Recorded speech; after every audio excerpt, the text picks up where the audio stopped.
వీడియోల కోసం మా అమరావతి గళం ఛానల్ని సబ్స్క్రైబ్ చేసుకొని బెల్ ఐకాన్ నొక్కండి. అన్న, ఈ కొన్ని రోజుల్లోనే ఒక సార్వత్రిక ఎన్నికలు రాబోతున్నాయి. ఇక్కడ ఈ వినకొండ నియోజకవర్గం నుంచి తెలుగుదేశం పార్టీ నుంచి జీవి ఆంజనేయులు, వైసీపీ నుంచి బొల్లా బ్రహ్మనాయుడు ఎన్నికల బరిలో దిగుతున్నారు. ఎవరు గెలిస్తే బాగుంటుందంటున్నారు? మీ ఓటు అయితే ఎవరికి వేస్తారు? నా ఓటు అయితే ఆంజనేయులు గారికి వేస్తానండి.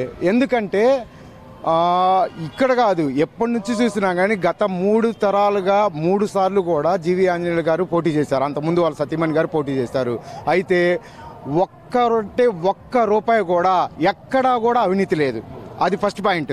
రెండో పాయింట్ ఏంటంటే, ఇప్పుడు ఏ ఊరికి వెళ్ళినా కానీ సీసీ రోడ్లు ఉన్నాయి. ఆ సీసీ రోడ్లు మొత్తం కూడా అనిల్ గారు వేయించినాయి. వాటర్ ట్యాంకులు కానీ ఇంకా ఎన్నో అభివృద్ధి కార్యక్రమాలు అనిల్ గారు చేశారు. సో దానివల్ల ఏంటంటే అనిల్ గారు గెలుపు పక్కా. సో అందుకే బ్రహ్మనాయుడు గారు ఈరోజు ఏం చెబుతున్నారు, వాళ్ళు అది తిన్నారు ఇది తిన్నారు అని చెప్పింది అందరికీ తెలుసు. ఊర్లో ఎక్కడైనా ఎంక్వైరీ చేసుకోండి, బొల్లా బ్రహ్మనాయుడు గారు ఏమేమి తిన్నారు అందరికీ తెలుసు. ఎక్కడ ల్యాండ్స్ ఉన్నాయి అది ప్రతిరోజు మనం విన్నదే. ఒక సామాన్య కార్యకర్తగా నేను చెప్పేది ఏంటంటే, మీరు ఇంతకుముందు చంద్రబాబు నాయుడు గారు అభివృద్ధి చూశారు, ఇప్పుడు అభివృద్ధి చూశారు. ఇంతకుముందు ఇప్పుడు అభివృద్ధి జగన్ గారు చేసిన అభివృద్ధి చూశారు. దాన్ని చూసి మీరు డిసైడ్ చేసుకోండి ఓటు ఎట్టేయాలనేది. మీకు అభివృద్ధి కావాలా వినాశనం కావాలా, దాన్ని బట్టి మీరు ప్లాన్ చేసుకుంటే బాగుంటుంది. నేను చెప్పేది ఏంటంటే, వినకొండలో ఎప్పుడైనా కానీ ఆంజనేయులు గారు గెలుపు ఖాయం. ఎందుకంటే ఆయన చేసిన అభివృద్ధి, ఆయన చేసిన మంచి పనులు. ఇదిగో ఎంతమంది వచ్చినా కానీ అన్నం పెట్టకుండా పంపించే మనస్తత్వం కాదు, నిలబెట్టి నుంచోబెట్టే మనస్తత్వం కాదు. ఎవరికైనా సరే రాండి కూర్చోండి అనే మనస్తత్వం. అంత మనసున్న వ్యక్తికి మనం గెలిపించుకోలేకపోతే వినకొండ ప్రజలు చాలా కోల్పోతారు. సో దయచేసి నేను చెప్పేది అంటే, ఒక సామాన్య కార్యకర్తగా వినకొండలో కానీ వినకొండ చుట్టుపక్కల ఈ నియోజకవర్గంలో ఆంజనేయుల గారు గెలుపు తథ్యం. దాన్ని రాసి పెట్టుకోవచ్చు ఎవరైనా సరే.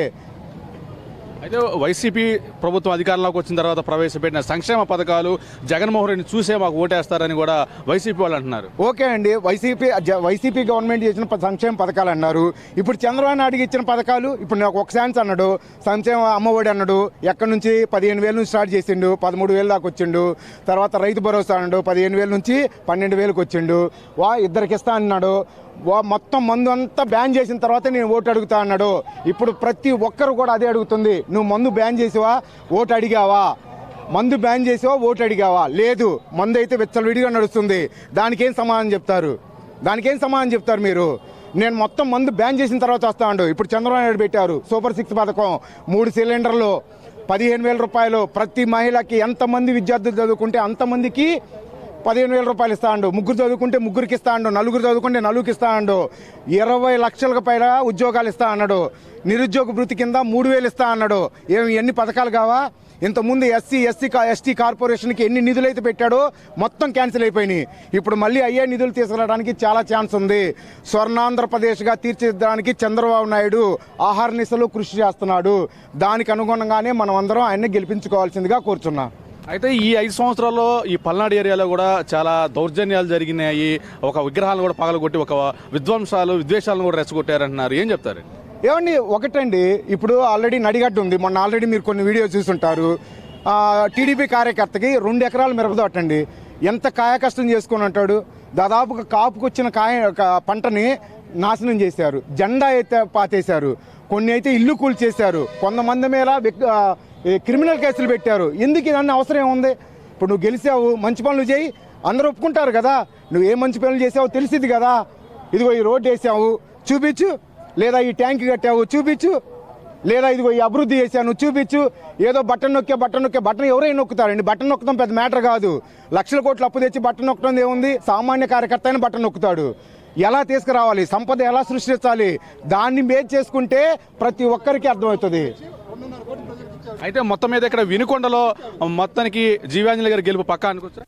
100% కాదండి, 1000% కూడా జీవి ఆంజనేయులు గారి అడ్డా. వినుకొండ జీవి ఆంజనేయులు గారి అడ్డా.